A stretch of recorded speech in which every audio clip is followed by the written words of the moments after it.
Alors Je bonjour dirais Franck, heureuse de te réentendre sur les ondes et d'avoir ta vision éclairée sur les choses de la vie. Ma question, ma vie me renvoie à l'image d'un certain immobilisme et j'aimerais comprendre d'où ça vient pour pouvoir peut-être plus passer à l'action ou pas. Ok. Donc là, avant de répondre à la question, je réponds au sujet sur lequel nous étions Ouais, auparavant. C'est-à-dire en quoi cette personne est en train de se faire du mal. exactement. Pour faire, hein, Ah oui, c'est on est bien bien ça. là. C'est bien ça. Cette personne me pose une question, a été sur mon site internet, a peut-être écouté des heures de causerie et continue d'imaginer que la vie est à l'extérieur d'elle. La vie me renvoie. La vie ne veut rien pour nous. La vie n'existe pas. La vie, c'est nous. J'impulse quelque chose, et ce quelque chose me revient naturellement. C'est moi la source, et c'est moi le réceptacle. La vie ne veut rien pour moi. La vie ne veut rien pour cette femme. La vie ne lui donne pas d'autre message que celle qu'elle impulse. Donc quand elle regarde le truc en disant « la vie m'envoie de l'immobilisme, et moi j'aimerais bien lutter contre ça », elle continue de faire exister quelque chose à l'extérieur d'elle qui lui veut du mal. Dans ce cas-là, c'est la vie qui veut l'immobiliser. Et elle, à l'intérieur, se débat face à ce faux démon pour pouvoir enfin trouver l'énergie de rencontrer sa joie et de partager la vie avec des êtres. Donc, Toujours ce même truc. Je fais exister un faux démon, et en fait c'est moi. C'est-à-dire que c'est elle qui trouve un moyen, nommant la vie, comme étant là son bourreau, de se faire du mal en se faisant son petit suicide sur canapé, chips après chips, en attendant la mort. donc si les personnes dont tu parles dépassaient ce stade-là, tu les verrais encore? Tu aurais encore des gens pour venir te voir?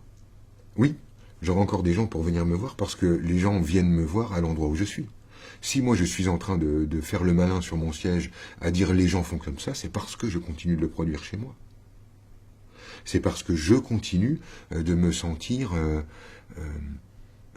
attaqué par la vie d'une manière ou d'une autre. C'est parce que je me sens encore assujetti à la violence de l'imprévisibilité de la vie, parce que je continue d'avoir peur de ce qui peut se produire, etc., etc., et que donc il y a sûrement une part de moi qui souhaite verrouiller tout ça, obtenir un bonheur définitif, faire une croix sur les hauts et les bas de la vie.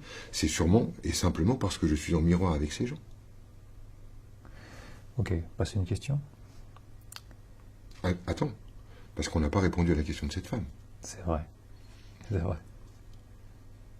Je te la répète, si Oui. tu veux. Ma question, ma vie me renvoie l'image d'un certain immobilisme et j'aimerais comprendre d'où ça vient pour pouvoir peut-être plus passer à l'action ou pas. Alors ici, ça renvoie sur la peur de se tromper. C'est-à-dire, ce que je ressens dans cette structure, c'est quelqu'un qui nous dit j'ai pas envie de me mettre à bouger parce que ça va peut-être rallonger le chemin. J'ai pas envie de me mettre à bouger parce que j'ai compris que c'est presque j'ai compris qu'il y avait nulle part où aller, donc à quoi bon bouger?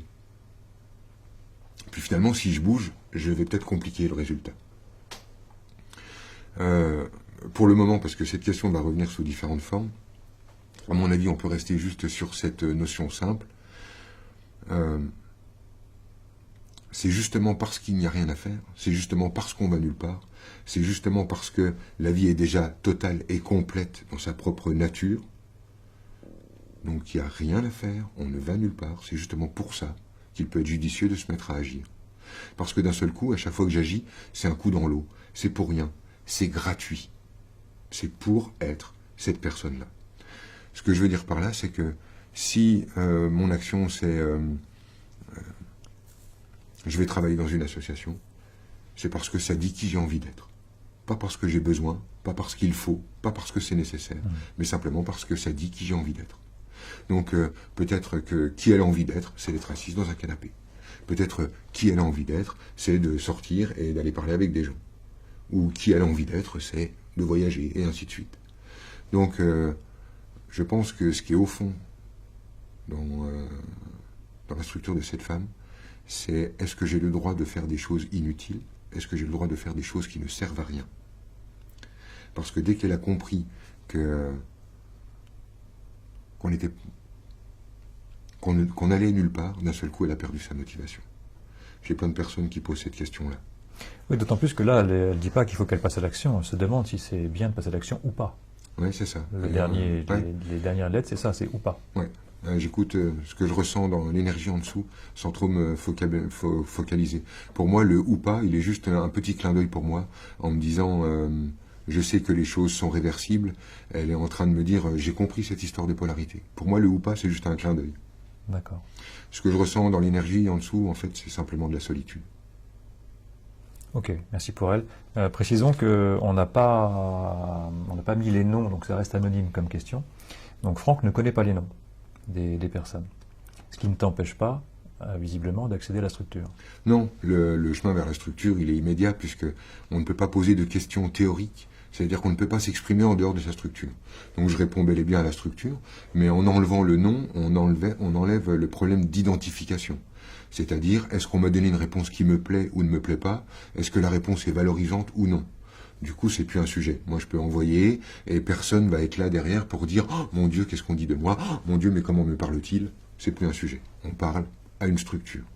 Tu me disais que ton intention en répondant aux questions, c'était d'abord de répondre en général au groupe.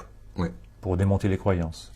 Pas pour démonter les croyances, mais c'est parce que en dessous de chaque question, et c'est pour ça que j'ai inventé le stage masterclass, je me rends compte que c'est notre système de croyances qui nous amène dans des fausses pistes, et que si on avait simplement les règles du jeu, on comprendrait que la question est caduque.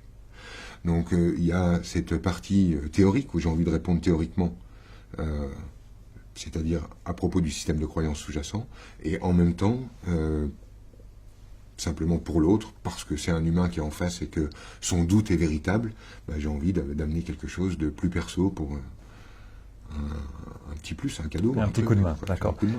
Dans les masterclass, c'est ça que tu fais finalement, c'est donner une sorte de règle de vie, c'est un peu comment ça marche la vie. Ouais, c'est ça, la règle du jeu. La règle du jeu, lorsqu'on arrête de donner des règles du jeu extérieures, je passe mon temps à ramener les règles du jeu à l'intérieur en masterclass. Donc si vous voulez gagner 2 jours et 220 balles, n'y allez pas. Tout ce que je dis pendant 2 jours, c'est je suis simplement dans la position de pouvoir être la personne que j'ai envie d'être. À chaque instant, qui ai-je envie d'être dans cette situation. Et pour arriver à ressentir ça pleinement par ses tripes, par ses cellules, et démonter tout le système de fausses croyances qui est autour, qui nous limite dans cette intégration, on fait une masterclass. Il se passe quoi durant la vague alors? Tu fais quoi durant les vagues? Alors, durant les vagues, si tu veux, on est dans une prise de contact. Les gens qui viennent me voir en vague sont plutôt dans la posture, de c'est qui ce mec, qu'est-ce que c'est encore, de quoi s'agit-il, gourou, pas gourou, fake, pas fake, charlatan, pas charlatan. Donc c'est un peu une espèce de truc où on vient voir pour savoir qui il est. Après, il y a une partie du groupe qui se dit « Ah super, je vais prendre une piqûre de rappel ». Il y a aussi la notion piqûre de rappel dans la vague. Et moi, je dois avouer que je tiens pas trop compte de cette énergie de est-ce que je suis validé ou pas, ou est-ce que je suis la bonne ou la mauvaise personne pour mon truc. Je viens, j'envoie un bon truc c'est comme ça que je vois la vie, on se marre, je prends les questions, je renvoie dans le groupe. Disons que on trouve, c'est toujours pareil, je crois, dans mes stages, on ne trouve pas ce qu'on est venu y chercher. On trouve un autre truc et puis finalement on se dit « Ah putain, c'est peut-être mieux de prendre ça que de rester dans l'axe dans lequel j'étais auparavant. » C'est pas hyper clair ce que je viens de poser. Si, surtout quand on a vu une vague, c'est plus facile de s'en apercevoir. Ouais, c'est ça. Inscrivez-vous. Mais c'est vrai que je pense que le meilleur résumé, c'est une prise de contact. C'est finalement savoir à qui on a affaire. Ouais, voilà. Puis après, chacun décide si ça correspond à ce qu'il cherche. Si on veut aller un petit peu plus loin et parler de l'immersion, c'est une troisième forme d'expérience. Il se passe quoi durant l'immersion? Dans l'immersion, là, on travaille avec un petit groupe. Donc, on est 20, 25, et on va en profondeur dans le système de croyances. C'est-à-dire, on va jusqu'à identifier quel personnage on s'est mis à jouer dans la vie. C'est-à-dire l'espèce d'avatar qui n'est pas réellement nous, dans lequel on rentre pour faire une expérience particulière et qui tord complètement notre regard sur la vie. On y va en immersion pour trouver un moyen de ne plus regarder la vie avec le même regard, donc de changer son niveau de réalité. Ça dure 5 jours, c'est ça? 4 jours et demi? Ouais, c'est ça, ça dure 4 jours et demi.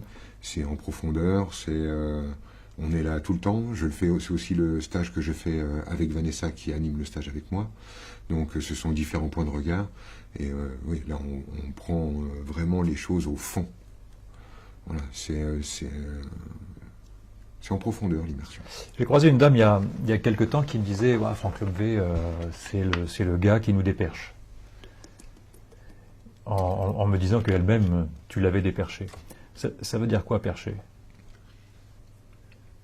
Percher, ça signifie simplement qu'il arrive un moment dans la vie où il y a un événement, une rupture avec soi ou une rupture à l'extérieur, un deuil à l'intérieur ou à l'extérieur, mais je crois avoir identifié que c'était une rupture ou un deuil qui nous amène dans une sensation de souffrance dont on souhaite s'éloigner. On ouvre un bouquin, puis un autre, et puis une fois qu'on a ouvert quelques bouquins, on commence d'avoir assez d'informations pour s'écarter un tout petit peu du tableau et entrer dans un niveau de conscience où tout ceci est un peu moins douloureux. Ce faisant, on s'éloigne donc du plan de la souffrance et on s'éloigne également du plan de la jouissance. Mais dans la liberté totale qu'on a sur cette planète de vivre n'importe quel type d'expérience, si tu veux, on se retrouve à regarder tout ça un peu d'en haut.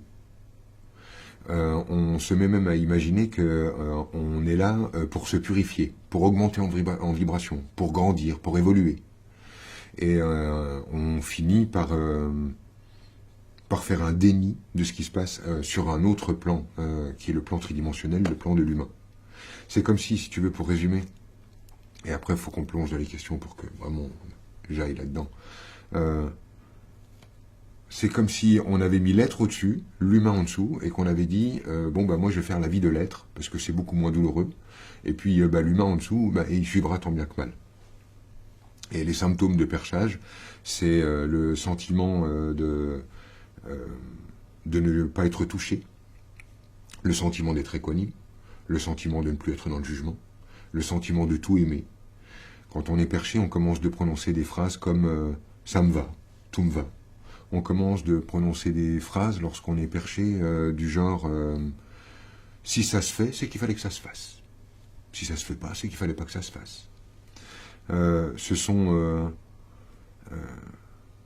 C'est un état vibratoire, si tu veux, où une fois que tu es là-dedans, tu as effectivement moins de souffrance, mais aussi moins d'intensité dans ta vie, et tu finis par te retrouver dans une espèce de couche d'anesthésie où tu te mets à penser à la vie plutôt qu'à la vivre. La démarche de pureté est tellement forte que tu ne sais même plus ce que tu ressens dans ton humain. Plus personne ne t'énerve vraiment, puisque tu n'y as pas droit. Tu dois être plus évolué que ça. Tu ne sais plus si tu aimes le bleu, le rose ou le rouge. Tu sais plus ce qui te fait triper. Tu sais plus ce qui se passe dans ton ventre. Tu t'éloignes complètement du plan d'incarnation sur lequel tu es. Ce qui est en plus une fausse sensation, c'est-à-dire que le plan d'incarnation, on ne le quitte pas, mais on a le droit d'avoir la sensation de l'avoir quitté. C'est ça qui est génial. C'est que tu es toujours dans tes pompes, tu es toujours dans ta vie d'humain, il est toujours en train de faire son expérience vibratoire. Et au sein de cette expérience vibratoire, tu peux te raconter que toi, tu es au-dessus de tout ça. Ok, il m'a bien semblé que durant la masterclass, avec comment ça marche la vie, tu aides bien, effectivement. Alors, c'est vraiment ce que j'aime beaucoup dans le masterclass, c'est que j'ai 2 jours. C'est pour ça que là, j'essaye de poser des jalons, mais j'ai pas 2 jours.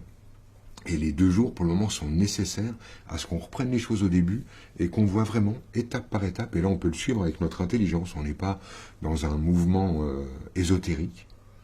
Pas après pas. Avec notre intelligence, on comprend tout doucement ce qu'on avait enregistré, pourquoi on l'avait cru, qu'est-ce qui serait plus judicieux de voir et qui sonne vraiment plus juste.